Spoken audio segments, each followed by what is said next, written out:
Professor Manoj Jha. शुक्रिया madam, शुक्रिया आपके वहाँ होने के लिए भी।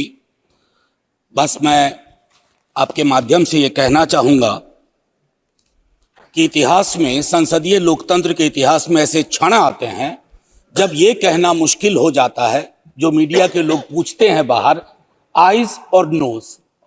ये मसला यस और नो का नहीं है माननीय उपसभापति जी, ये मसला हमारे देश की तारीख से जुड़ा हुआ है। ये मसला इस बात से जुड़ा हुआ है जो प्रधानमंत्री जी ने अभी बीते दिनों सेंट्रल हॉल में कहा था, कैनवस बड़ा होगा, आकृति बड़ी होगी। बड़ा कैनवस है लेकिन आकृति छोटी गढ़ी जा रही है, और ये इतिहास स्मरण करेगा, ये मैं आपके माध्यम से कहना चाहता हूं। अब नारी शक्ति वंदन अधिनियम, मुझे तो समझ में नहीं आया कि ये लेजिस्लेशन है या किसी तरह का धार्मिक ग्रंथ की एक उसका शीर्षक है, क्योंकि बचपन से पढ़ता आया इस देश में, जब आपकी सरकार बीजेपी की सरकार नहीं थी, जत्र नार्यस्तु पूज्यन्ते रमन्ते तत्र देवता। पता नहीं देवता रम करते हैं कि नहीं, लेकिन हमने इस श्लोक के बावजूद महिलाओं का मोलेस्टेशन देखा, घरेलू हिंसा देखी, सबसे ज्यादा रेप परिवार नाम की संस्था में देखा, जिसका आंकड़ा खुद सरकार देती है। तो मुझको लगता है ये जो विरोधाभासी चरित्र है हमारे देश का, इस विरोधाभासी चरित्र पर भी बात होनी चाहिए। आज काफी सारी महिलाएं हैं, पत्रकार भी इस दर्शक दीर्घा में, इनको भी ये कहना चाहता हूं कि हमारे कुछ सरोकार हैं। इस देश में ऐसा नहीं चल सकता कि एक तरफ ये श्लोक पढ़ा जाए और दूसरी तरफ हम उस जुबान को छोड़ दें जो संविधान से आती है। मैडम, संविधान राइट्स की बात करता है, अधिकार की। हमारी वोकैबुलरी को क्या होता जा रहा है? अधिकार दया की श्रेणी में नहीं आएगा, लेकिन पूरा का पूरा जो टेक्सचर देखता हूं वो दया की श्रेणी में बात होती है। अधिकारों की बात कभी दया से नहीं होगी। माननीय deputy chairman ma'am, chairperson ma'am, sorry, as per the delimitation commission 2008 हमारे पास जो सीट्स हैं 412 जनरल सीट्स, 84 एससीज, 47 एसटीज। अब हम क्या कर रहे हैं इस बिल के माध्यम से? 84 और 47 के अंदर 1/3 कर रहे हैं। क्या यह अन्याय नहीं है? एग्जिस्टिंग सीट्स में नहीं, जो 33% आ रहा है उसके अंदर, जिसका आंकड़ा अभी के हिसाब से 136 सीट बैठता है, उसमें एससी, एसटी और ओबीसी की व्यवस्था हो। क्योंकि देखिए, मैं आपके माध्यम से कहूं, हर महिला को बहुत मुश्किल से आगे बढ़ना पड़ता है, ये आप भी जानती हैं। और खास करके पिछड़े वर्गों की महिलाएं, अनुसूचित जाति जनजाति की महिलाएं, उनका डिप्रिवेशन और वल्नरेबिलिटी बाकियों से ज्यादा होती है। हैंड होल्डिंग करने के लिए कोई नहीं होता है, हैंड होल्डिंग करने के लिए कोई नहीं होता है।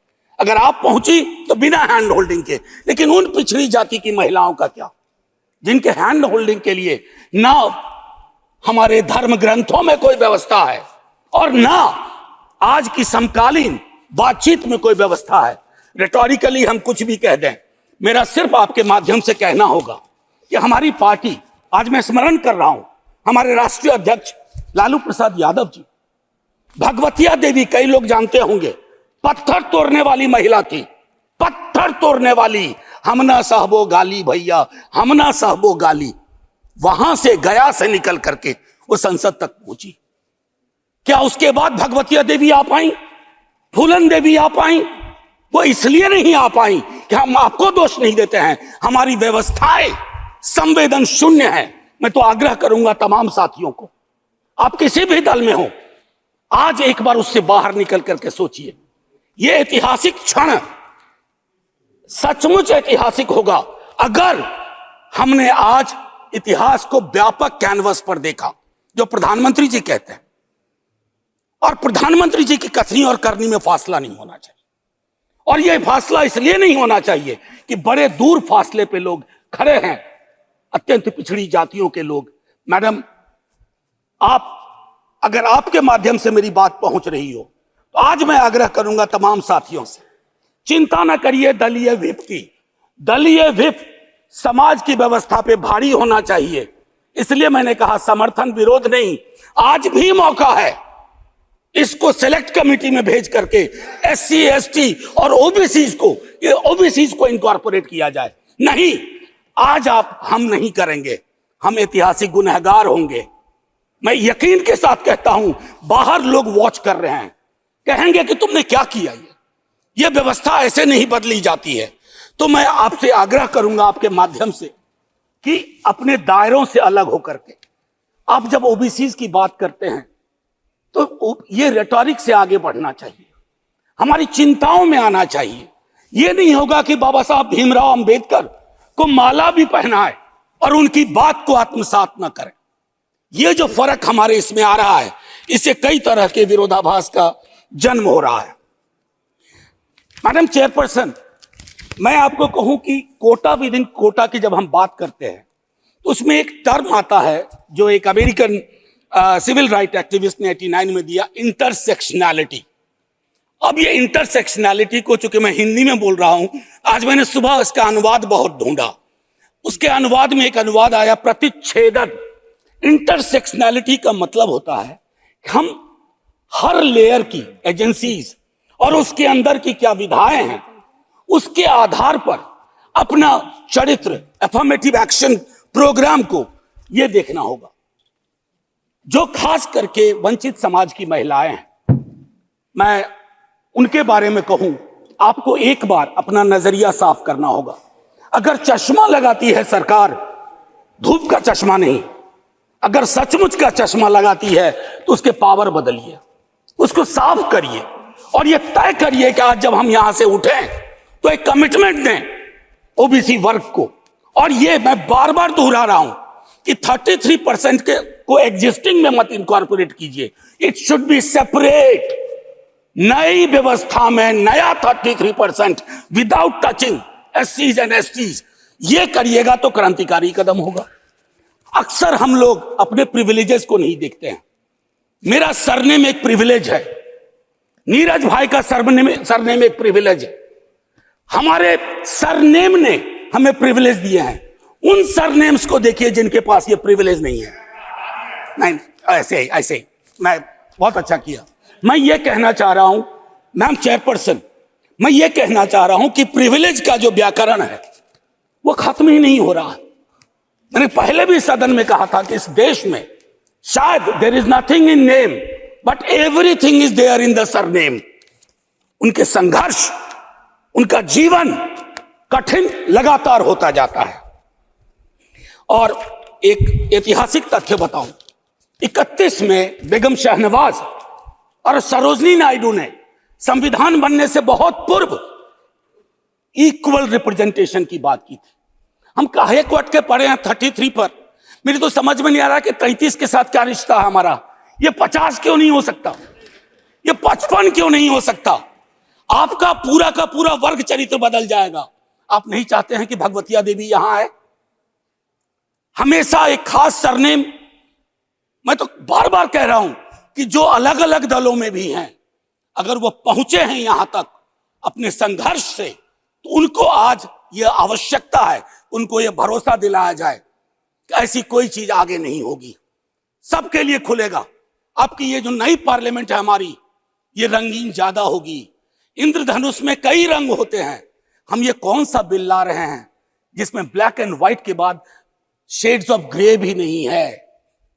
अगर हमारा उद्देश्य डिपेंडिंग ऑफ डेमोक्रेसी है तो कदम उस दिशा में बढ़ाने होंगे।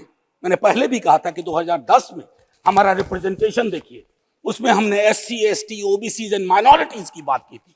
और हम इसलिए नहीं कर रहे हैं, हम चाहते हैं कि वर्ग चरित्र बदले, संसद सचमुच में प्रतिनिधित्व की संस्था बने जिसमें सबके आकार हों, सबकी शक्लें हों। ये ना हो कि एक प्रभुत्व वर्ग का उस पर हमेशा उस पर छाप रहे। अब मैं कहूं कि अभी जातिगत जनगणना कल शाम के बाद, मैम चेयरपर्सन, अब मैं आपका अटेंशन चाहता हूं। कल शाम के बाद इस देश में लोकसभा में बिल पास हुआ, उससे ज्यादा इस बात की चर्चा हो रही है ओबीसी के साथ नाइंसाफी हुई।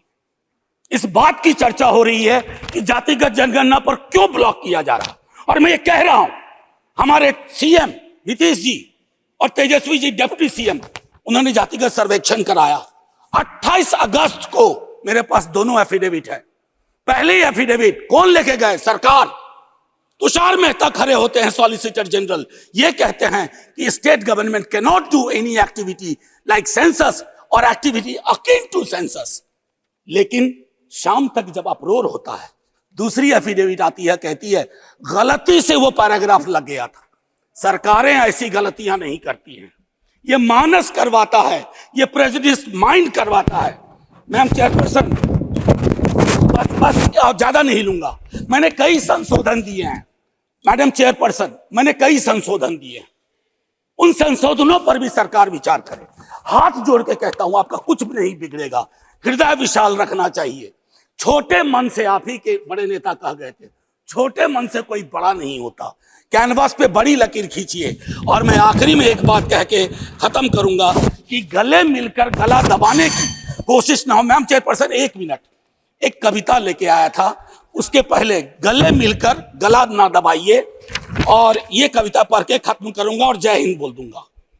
ये ओम प्रकाश वाल्मीकि जी का है। इसमें जो प्रतीक हैं वो किसी जाति विशेष के लिए नहीं है, क्योंकि हम सब के अंदर एक ठाकुर है जो न्यायालयों में बैठा हुआ है, विश्वविद्यालयों में बैठा हुआ है, संसद की दहलीज को वो चेक करता है। तो कविता कुछ यूं है। चूल्हा मिट्टी का, मिट्टी तालाब की, तालाब ठाकुर का, भूख रोटी की, रोटी बाजरे की, बाजार खेत का, खेत ठाकुर का, बैल ठाकुर का, हल ठाकुर का, हल की मूठ पर हथेली अपनी, फसल ठाकुर की, कुआं ठाकुर का, पानी ठाकुर का, खेत खलिहान ठाकुर के, गली मोहल्ले ठाकुर के, फिर अपना क्या, गांव, देश, शहर। और मैं फिर से क्लैरिफाई करता हूं, वो ठाकुर मैं भी हूं, वो ठाकुर संसद में है, वो ठाकुर विश्वविद्यालयों में है, वो ठाकुर विधायिका को कंट्रोल करता है। इस ठाकुर को मारो जो हमारे अंदर है। जय हिंद मैम, जय हिंद।